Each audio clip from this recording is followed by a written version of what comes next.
We have some beautiful little babies and some people that are pregnant, and I say, keep having them. This is wonderful because they're so wonderful. But they grow, and you don't have to teach them to sin.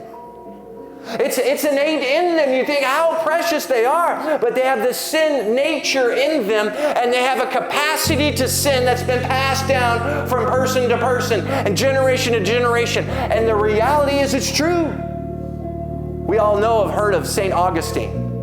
And St. Augustine, here he is in his book of Confessions in the second chapter that calls the second book. There's a story that he stole pears with his buddies. Now, the irony of this is Augustine didn't even like pears. And not only that, it says in the account, it was a huge load. So this isn't just like going to someone's tree and picking off a pear. This is like picking the tree. And they take this huge load and they tasted it. He didn't like pears, and so what did they end up doing? They end up feeding it to the hogs. Feeding it to the hogs.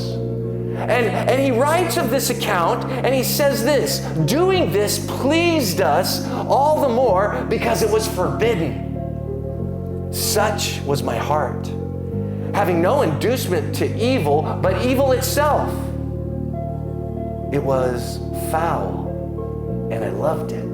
I loved my own undoing. I loved my error, not for which I erred, but for error itself.